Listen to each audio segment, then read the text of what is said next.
Chapter 1. It is a truth universally acknowledged that a single man in possession of a good fortune must be in want of a wife. However little known the feelings or views of such a man may be on his first entering a neighborhood, this truth is so well fixed in the minds of the surrounding families that he is often considered the rightful property of some one or other of their daughters. "My dear Mr. Bennet," said his lady to him one day, "have you heard that Netherfield Park is let at last?"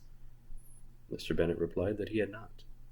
"But it is," returned she, "for Miss Long had just been here. She told me all about it."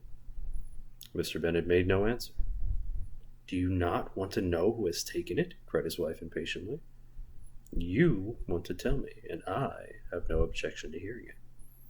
This was invitation enough. "Why, my dear, you must know. Miss Long says that Netherfield is taken by a young man of large fortune from the north of England, that he came down on Monday in a chaise and four to see the place. He was so delighted with it that he agreed with Mr. Norris immediately, that he is to take possession before Michaelmas, and some of his servants are to be in the house by the end of the week." "What is his name?" "Bingley." "Is he married or single?" "Oh, single, my dear, to be sure. A single man of large fortune, 4,000 or 5,000 a year. What a fine thing for our girls." "How so? How can it affect them?" "My dear Mr. Bennet," replied his wife, "how can you be so tiresome? You must know that I am thinking of his marrying one of them." "Is that his design in settling here?" "Design? Nonsense! How can you talk so?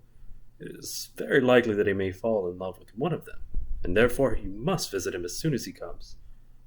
"I see no occasion for that. You and the girls may go, or you may send them by themselves, which perhaps will still be better, for as you are as handsome as any of them, Mr. Bingley may like you the best of the party."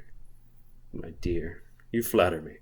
I certainly have had my share of beauty, but I do not pretend to be anything extraordinary now.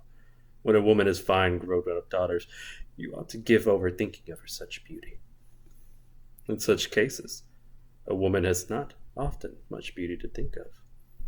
But, my dear, you must indeed go and see Mr. Bingley when he comes into the neighborhood." "It is more than I engage for, I assure you." "But consider your daughters. Only think what an establishment it would be for one of them. Sir William and Lady Lucas are determined to go, merely on that account, for in general, you know, they visit no newcomers.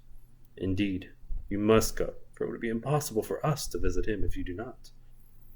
"You are over scrupulous, my dear, surely.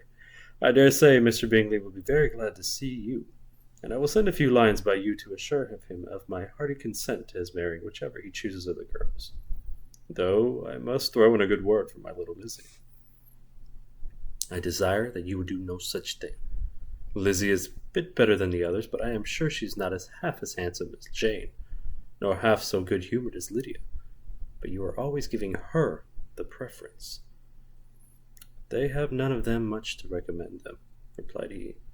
"They are all silly and ignorant, like other girls, but Lizzie has something more of a quickness than her sisters." "Mr. Bennet, how can you abuse your own children in such a way? You take delight in vexing me. You have no compassion for my poor nerves." "You mistake me, my dear. I have a high respect for your nerves. They are my old friends. I have heard you mention them with consideration these last 20 years at least. Ah, you do not know how I suffer. But I hope you will get over it, and live to see many young men at 4,000 a year come into the neighborhood. It would be no use to us if 20 should such come, since you would not visit them. Depend upon it, my dear, that when there are 20, I will visit them all." Mr. Bennet was so odd a mixture of quick parts, sarcastic humour, reserve, and caprice, that the experience of 23 years had been insufficient to make his wife understand his character. Her mind was less difficult to develop. She was a woman of mean understanding, little information, and uncertain temper. When she was discontented, she fancied herself nervous. The business of her life was to get her daughters married. Its solace was visiting and news.